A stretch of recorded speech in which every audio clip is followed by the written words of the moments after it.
Grow hair with me டே 2. இன்றைக்கி நான் வந்து நல்லெண்ணெயை தான் ஹேருக்கு வைக்க போகிறேன். அதை நான் டபுள் பாயிலிங்கில் கொஞ்சம் ஹீட் பண்ணி அப்ளை பண்ணிக்க போகிறேன். அண்ட் நல்லெண்ணெய் வந்து உங்களுக்கு செட் ஆகும் அப்படின்னா நீங்கள் அப்ளை பண்ணிக்கலாம், இல்லைனா வந்து கோகோனட் ஆயிலே நீங்கள் அப்ளை பண்ணிக்கலாம். ஹேரை 2 பார்ட்டிஷனாக பிரித்து இப்போ நான் வந்து கீழேருந்து சிக் எடுத்துக்கிறேன். 2 சைடுமே நல்லா சிக் எடுத்துட்டேன். இப்போது நல்லெண்ணெயை நான் வந்து சென்டரில் ஃபஸ்ட்டு அப்ளை பண்ணிவிட்டு அதை கொஞ்சம் ரப் பண்ணி அங்கே டேப் பண்ணிவிட்டு அதுக்கப்புறமா நான் வந்து கொஞ்சம் கொஞ்சமாக பிரித்து ஸ்கேல்பில் நல்லா அப்ளை பண்ணிக்கிறேன். நம்ம ஆயில் அப்ளை பண்ணும் போது ஃபிங்கர் டிப்பில் அப்ளை பண்ணணும், நெயில்ஸில் அப்ளை பண்ணக்கூடாது. இப்போ ஃபுல்லாக நான் வந்து ஆயில் அப்ளை பண்ணிட்டேன். இப்போது நம்ம மசாஜ் பண்ணிக்கலாம். நல்லெண்ணெய் எனக்கு ஏன் வைக்க பிடிக்கும் அப்படின்னா, நல்லெண்ணெய் வச்சதுக்கப்புறம் அது வந்து கருகருன்னு இருக்க மாதிரி இருக்கும் ஹேரு.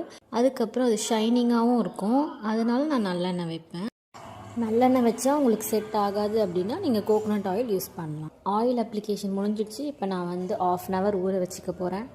இப்போது ஹேர் பேக் ரெடி பண்ணிக்க போகிறேன். நைட்டே நான் வந்து 3 ஸ்பூன் வெந்தயம், 3 ஸ்பூன் பச்சை பயிறு நல்லா வாஷ் பண்ணி நல்ல தண்ணியில் ஊற வச்சுக்கிட்டேன். இப்போ இந்த தண்ணி வந்து நம்ம அரைக்க யூஸ் பண்ணிக்கலாம். ஊற வச்ச பச்சை பயிரும் வெந்தயமும் மிக்சியில் போட்டு கொஞ்சமாக கர்ட் ஆட் பண்ணி அதுக்கப்புறம் நம்ம ஊற வச்ச தண்ணி கொஞ்சம் ஆட் பண்ணி நான் நல்லா ஸ்மூத்தாக அரைச்சிக்கிட்டேன்.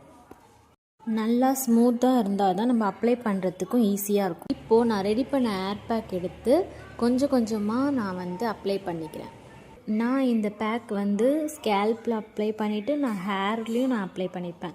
அண்ட் ஹேர் லென்த்லேயும் தனித்தனியாக பிரித்து நல்லா ஸ்ட்ரெயிட் பண்ணி அப்ளை பண்ணிப்பேன். ஏன்னா இது சாஃப்டாக இருக்கும் இந்த பேக்கு. ஸோ அப்ளை பண்ணி இதை வாஷ் பண்ணும் போது நம்ம ஹேர் வந்து கொஞ்சம் ஸ்ட்ரெயிட்டாக இருக்க மாதிரி இருக்கும்.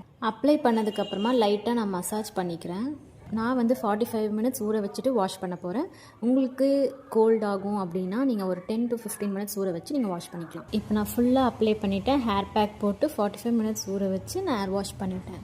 என் ஹேர் லென்த்தில் ஃபுல்லாக ஸ்ட்ரெயிட் பண்ணி அந்த ஹேர் பேக் அப்ளை பண்ணதுனால நான் ஹேர் வாஷ் பண்ணதுக்கப்புறம் என் ஹேர் லென்த்தியாக இருந்துச்சு. வீடியோவில் பார்க்கலாம். பாய்.